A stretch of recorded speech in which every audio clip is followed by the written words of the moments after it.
Pay scale সহ ৩ বেতন কমিশনের উচ্চ পর্যায়ের পুনর্গঠিত কমিটির বৈঠকে যেসব সিদ্ধান্ত এলো জানুন।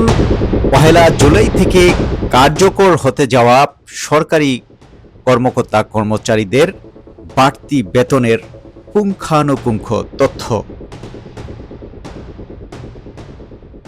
সরকারি কর্মকর্তা কর্মচারীদের জন্য নবম পে স্কেল বাস্তবায়নের প্রক্রিয়া দ্রুত এগিয়ে নিতে উচ্চ পর্যায়ের পুনর্গঠিত কমিটির বৈঠকে একাধিক গুরুত্বপূর্ণ নীতিগত সিদ্ধান্ত নেওয়া হয়েছে। বৃহস্পতিবার মন্ত্রিপরিষদ সচিব নাসিমুল গনির নেতৃত্বে অনুষ্ঠিত বৈঠকে নতুন পে স্কেল ১ জুলাই থেকে কার্যকর করার বিষয়ে সরকারের অবস্থান পুনর্ব্যক্ত করা হয়। সংশ্লিষ্ট সূত্রে এ তথ্য জানা গেছে। সূত্র জানায়, নতুন পে স্কেল বাস্তবায়নের আর্থিক চাপ মোকাবেলায় ২০২৬-২৭ অর্থবছরের জাতীয় বাজেটে প্রয়োজনীয় বরাদ্দ রাখার সিদ্ধান্ত নেওয়া হয়েছে। এজন্য ৩০ থেকে ৩৫ হাজার কোটি টাকার বিশেষ থোক বরাদ্দ সংরক্ষণের পরিকল্পনা রয়েছে। জানা গেছে, সরকারি চাকরিজীবীদের জীবনযাত্রার ব্যয় বৃদ্ধি, মূল্যস্ফীতির চাপ বিবেচনায় নিয়ে সরকার গঠিত উচ্চ পর্যায়ের কমিটি নবম পে স্কেল বাস্তবায়নের কাজ এগিয়ে নিচ্ছে।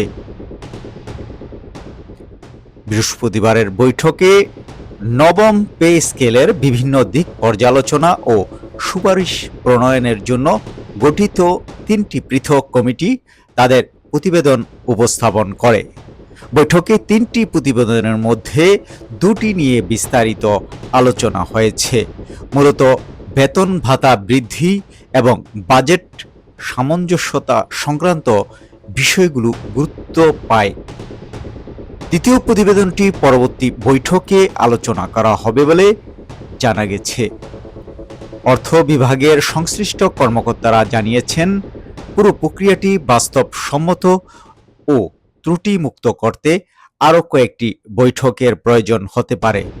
তবে প্রক্রিয়া সম্পন্ন হতে কিছুটা সময় লাগলেও আগামী ১ জুলাই থেকে নবম পে স্কেল কার্যকর করার সিদ্ধান্ত চূড়ান্ত রয়েছে।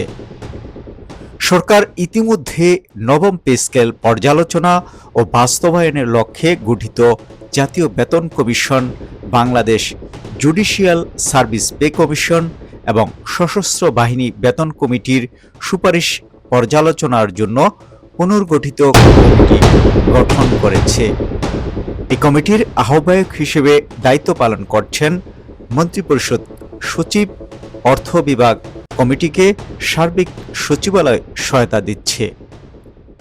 সূত্র আরও জানায়, আইনি ও প্রশাসনিক প্রক্রিয়া সম্পন্ন হতে আরও কয়েক মাস সময় লাগতে পারে।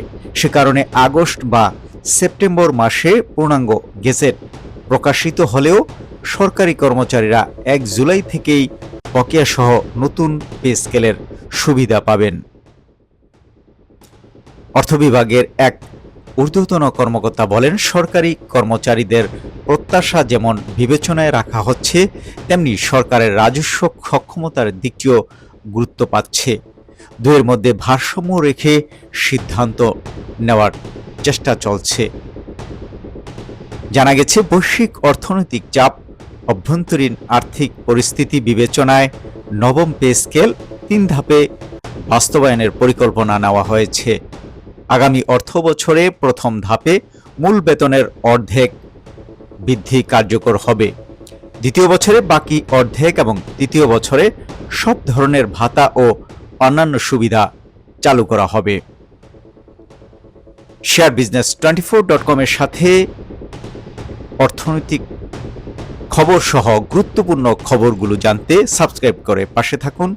সবার জন্য শুভকামনা। ধন্যবাদ।